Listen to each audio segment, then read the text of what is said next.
Hello everyone, this is Nidhi Khan and welcome to our YouTube channel Shiksha Lakshya. आज हम बात करेंगे डीएसएसबी के एग्जाम और टीजीटी सोशल साइंस रिजल्ट को लेकर अपडेट के बारे में, और कुछ चीज़ें मैं आपको समझाने की कोशिश करूंगी। होप सो आप समझ पाएंगे और आप अपनी चीज़ों को कंटिन्यू कर पाएंगे। तो आज की वीडियो में हम मेन टीजीटी रिजल्ट्स के बारे में बात करेंगे, और कुछ ऐसी चीज़ मैं आपको बताऊँगी जो कि आपके जो इस टाइम का जो स्ट्रेस है आपका, उसे आप कम कर सकते हैं। क्योंकि किसी एक चीज़ पे ही टिके रहना हमेशा सॉल्यूशन नहीं होता, हमें कई चीज़ों को ध्यान में रखते हुए चीज़ों को कंटिन्यू करना पड़ता है। तो सबसे पहले अगर हम बात करें DSSB, TGT, SST female candidates के रिजल्ट के बारे में, जैसे कि आप सभी जानते हो कि ऑलमोस्ट जितने भी टीजीटी के एग्जाम्स हुए थे सबका रिजल्ट डिक्लेयर हो चुका है, except TGT SST female candidates. Even male वालों का भी हो चुका है। तो यहाँ पर एक बात मैं आपको क्लियर करना चाहूँगी कि देखिए, चाहे वो मेल कैंडिडेट हो या फिर कोई अदर पोस्ट्स जो थी, जैसे टीजीटी हिंदी, संस्कृत, उर्दू, ये सारी जितनी भी पोस्ट थी, या इंग्लिश की कह लीजिए, जितनी भी ये सारी पोस्ट थी, इनमें कुछ हद तक कैंडिडेट्स कम अपेयर हुए थे। कम अपेयर मतलब कई फॉर्म भी कम डले थे और स्टूडेंट्स आए भी कम थे, ठीक है। और यहीं अगर बात करें टीजीटी एसएसटी फीमेल कैंडिडेट्स की, तो आपको पता होगा कि काफ़ी सारे लगभग 20,000 अराउंड कुछ फॉर्म्स फिलअप हुए थे, और कितने कैंडिडेट्स अपेयर हुए थे ये तो नहीं पता चल पाया, लेकिन आप मान लीजिए कि अराउंड 18,000 या फिर 19,000 तो हुए ही होंगे, ठीक है। तो इन चीज़ों को अगर ध्यान में रखोगे तो आप खुद भी ध्यान दे सकते हैं कि चीज़ें मैनेज करना थोड़ा सा डिफ़िकल्ट हो जाता है हर इंस्टीट्यूशन के लिए। और जैसे कि आपको पता ही है, दिल्ली में थोड़ी सी सिचुएशन अभी कुछ टाइम से क्रिटिकल चल ही रही थी। जितने भी एग्ज़ाम्स जिनमें कम स्टूडेंट्स अपेयर हुए थे या फिर जिनका रिजल्ट जल्दी अनाउंस किया जा सकता था, उनका कर दिया, लेकिन कुछ ऐसे रिजल्ट्स हैं जो आज भी पेंडिंग में हैं, जैसे कि आपका टीजीटी एसएसटी।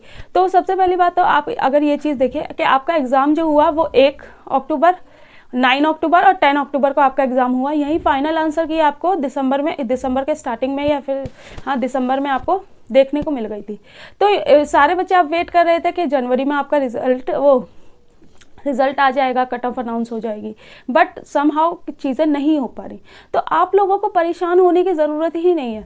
अगर आपने एग्ज़ाम दिया, जस्ट छोड़ दो, दे दिया बस छोड़ दो, हैं होना होगा हो जाएगा, नहीं होना होगा तो आगे की तैयारी कीजिए।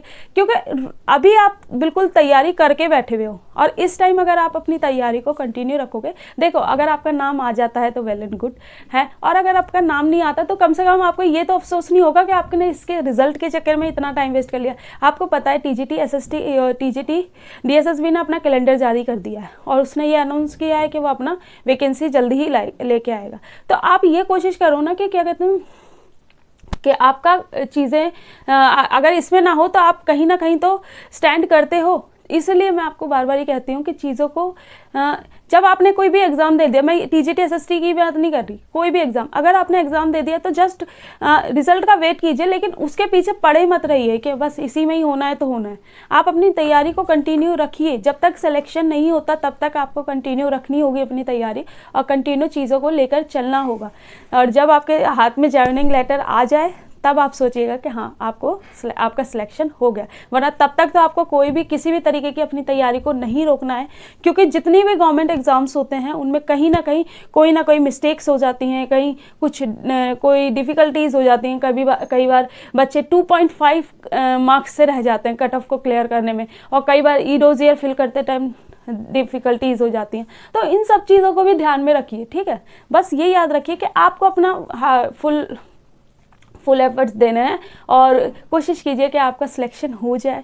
और अगर आपका हो जाता है तो बहुत अच्छी बात है, एंड कंग्रेचुलेशन। और देखिए ये भी है ना, इसे विद इन अ वीक आपका रिजल्ट आ जाएगा, ठीक है। तो टेंशन मत लीजिए। और मैंने जो आपको ये कहा है कि अपना उस टीजीटी कैलेंडर पे फोकस कीजिए जो डीएसएसबी ने अभी जारी किया है, उसकी वीडियो शायद चैनल पे पड़ी हुई है। और अभी कुछ टाइम बाद मैं आपको स्ट्रैटेजी भी बता दूंगी, उनके लिए भी जो फ्रेशर्स होंगे और उनके लिए भी जो बच्चे अब दोबारा एग्ज़ाम देंगे। तो ठीक है, तो चीज़ें साथ में लेके चलिए, ना कि परेशान होइए। परेशान होने से ना आपके कुछ होगा ना मेरे कुछ होगा, ठीक है। चीज़ें कंटिन्यू वो वैसी ही रहेंगी जैसी वो होनी है, ठीक है। तो प्लीज़ अपना दिमाग को शांत रखें, अपनी चीज़ों को कंटिन्यू रखें। Thank you for watching my video, और वीडियो अच्छा लगा हो तो प्लीज़ लाइक एंड शेयर कीजिएगा। Thank you.